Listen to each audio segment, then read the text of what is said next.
Fique agora com as informações do agronegócio. Eu vou conversar agora com o Luiz Antônio Monteiro. O Luiz é especialista em nutrição animal e nós vamos falar de um tema muito interessante, principalmente para você que trabalha com a pecuária de corte.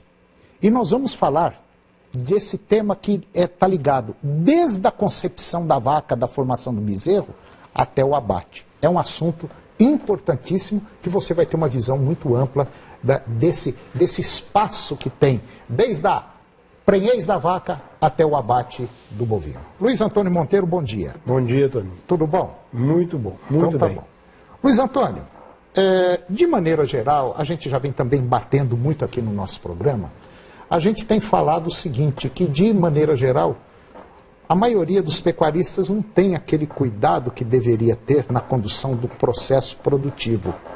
Quer dizer, uma boa fêmea, uma fêmea bem alimentada, gera um bezerro muito bom que vai desmamar mais cedo. Sem dúvida nenhuma. Assim e mesmo? Além disso, ela não vai falhar. Que ela é o mais vai importante. Produzir um bezerro todo ano, que é o mais importante. Quer dizer, cada mês que uma vaca de corte fica sem parir, vamos dizer assim, que atrasa a aparição, é um prejuízo não muito bom, né? Uma vaca que deixe de produzir um bezerro no ano vai comer o lucro de 2 bezerros. Só isso, aproximadamente né? Isso. Só isso.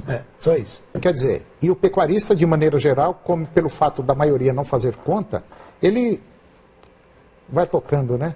Vai tocando. Agora, o que um pecuarista tem que fazer, por exemplo, com uma vaca, Monteiro, para ter um bezerro bom? Não, para ter o bezerro primeiro. Para ter um bezerro. É um bezerro bom. Ele tem que alimentar a vaca muito bem. Uhum. O que é alimentar a vaca? Nas nossas condições, é dar um pasto de boa qualidade durante o ano todo, se for possível. Logicamente, na seca não é possível, mas você vai separar o tratamento em termos de mineralização dessa vaca em 3 etapas do ano. Uma etapa que vai durante o período de chuva, mais ou menos de janeiro, fevereiro até início da seca. Depois você vai passar para uma formulação onde você vai incluir ureia na alimentação da vaca para compensar a proteína mais baixa do capim. E quando for iniciar a estação de monta, novembro, dezembro, até janeiro, fevereiro, que você faça a utilização de um produto que seja capaz de suprir realmente a necessidade dessa vaca. Necessidade dessa vaca por quê? Ela tem que cuidar dela, tem que alimentar a si própria, ela tem que alimentar o bezerro que está ao pé dela, ela deve ter parido em agosto, setembro, outubro, nós estamos agora em dezembro, então ela tem que tratar desse bezerro e você quer pôr um bezerro na barriga dela. Então ela tem que comer para 3. Então ela precisa de uma suplementação do capim muito melhor do que normalmente o pecuarista fornece a essa vaca. Quer dizer, agindo dessa forma, o pecuarista agindo dessa forma como a fêmea, ele vai ter um bezerro bom. Ele vai ter uma fêmea ele vai ter um ótimo índice de parição. Então, um bom índice de parição é alguma coisa que seja superior a 80%. Ou seja, de cada 100 vacas, 80, você desmama 80 bezerros. Não é nascer. Não, não desmamar. É nascer. Desmama 80 bezerros. E uma coisa muito importante, Toninho, é você saber onde é que está o ponto de equilíbrio. Nas nossas condições goianas, o ponto de equilíbrio está em torno de 60 bezerros desmamados em cada 100 vacas. Ou seja, um indivíduo que tenha 100 vacas e que desmame 60 bezerros, 30 machos, 30 fêmeas, ele está brincando de ser produtor. Ele não está tendo lucro. Ele está exatamente no ponto de equilíbrio onde ele não cresce e não vai quebrar. Então ele vai tapeando ele mesmo. Exatamente. Quer dizer, acima de 60% está o lucro. Está o lucro. Está o lucro. Quer dizer, cada bezerro acima de 60, ele está ganhando dinheiro. Está ganhando. Quer dizer que um índice de desmame de 80% é um índice excelente. É um índice bom. Mas nós temos casos, eu tenho cliente que tem índice acima de 90%. Mas também leva a coisa ao pé da sério, muito a sério. Vamos falar sobre a composição de um animal, sobre o ritmo de crescimento de um animal. É isso mesmo, Monteiro? É isso mesmo. Como é que funciona? Como é que ele cresce? Como é que um animal cresce? E como é que cresce um animal?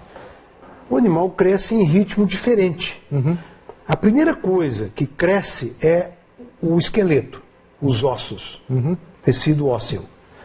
Depois, então, essa linha azul é o ritmo de crescimento do esqueleto, que tem um máximo entre o nascimento e a desmama. Então, nesse momento, é o momento que você tem a maior oportunidade de fazer o esqueleto crescer. Quer dizer, o nascimento, a concepção, a vaca ficou prenha é a letra A, a letra B é o nascimento e a letra E é desmama. A letra E é o desmame, certo? Então é nesse pico que o osso cresce. Que o osso cresce, tem o maior ritmo de crescimento, maior velocidade de crescimento. Tá certo. Depois, essa linha verde mostra a velocidade de crescimento do tecido muscular. A carne. A carne, que tem um máximo por volta no ponto C, que é o ponto em que o animal atinge a puberdade. Que idade que é essa puberdade? Para o animal Nelore, em torno de 14 meses. O abirdim, o meio-sangue, um pouco menos, por volta de 12 meses de idade. Então, nesses dois momentos, nós temos que aproveitar para fazer esse animal ter o máximo desenvolvimento, então fazer com que ele fique mais barato. Quer dizer, é nessa hora que tem que investir mais nele. Por exemplo, se eu tenho um bezerro ao pé da mãe e trato desse bezerro, a mãe dele é uma mãe Nelore, por exemplo. Suponha que ele seja um abirdim, um cruzamento de abirdim com Nelore. Uma mãe Nelore vai produzir leite muito bem até os 4 meses de idade. Depois, ela não consegue fornecer o que o animal precisa. Que era uma hora que ele estava precisando de muito leite. Ela não consegue fornecer para ele o que ele precisa para apresentar o potencial. Nesse momento é que funciona uma alimentação que nós chamamos de creep feeding. É um cercadinho onde você coloca um coxo e nesse coxo você vai dar uma comida especial para esse animal, visando principalmente crescimento de esqueleto e músculo. O que acontece então? Entre os 3 e os 7 meses de idade, que é onde você vai desmamar, você fornecendo uma comida dessa, ele vai desmamar com mais ou menos uma arroba mais pesada. Então ele desmama com arroba a mais e isso custa cerca de R$80, cerca de meia arroba hoje. Só que o resultado lá na frente é... Não, e o resultado futuro, porque ele desenvolveu a ossatura, ele cresceu o esqueleto. Então isso é interessantíssimo para a vida futura do animal. Então o grande segredo está dos 3 aos 7 meses. Você tratar bem desse bezerro para obter um ótimo crescimento do esqueleto dele. Isso daí eu poderia fazer inclusive com a fêmea também? Sim, sem dúvida nenhuma. Porque nós precisamos de uma fêmea crescida. Quer dizer, uma fêmea com 12 meses eu já podia emprenhar ela. 12, 13 meses. Do momento em que uma fêmea atingir por volta de 300 quilos, ela pode ser emprenhada. E nesse caso aí, eu consigo... Aqui não será nos 12 meses, mas um pouco mais. mais. Quer dizer, 13, com certeza você vai diminuir a idade em que ela vai atingir a puberdade. Quer dizer, e dessa forma eu consigo ter um animal com uma velocidade de ganho de peso muito maior, eu consigo abater esse animal mais cedo e consigo ter uma fêmea que eu possa emprenhá-la bem mais cedo. Você tratando desse jeito aqui, você vai ter um animal por volta de 20 arrobas aos 24 meses de idade. Nossa. Então, é muito interessante. É muito interessante. É muito interessante. Financeiramente compensa? Muito, é altamente compensador você tratar desse animal. Tá certo. Luiz Antônio Monteiro, mais uma vez, muito obrigado pela sua participação no nosso programa e até uma outra oportunidade. Eu que agradeço a oportunidade de estar aqui com você, Toninho. Falou. E o agronegócio de hoje chegou ao fim. Mais informações, entre no nosso site www.tvagro.com.br. E eu termino o programa de hoje com a seguinte mensagem: todo homem luta com mais bravura por seus interesses do que por seus direitos. Um grande abraço a você, um bom dia e até o próximo programa.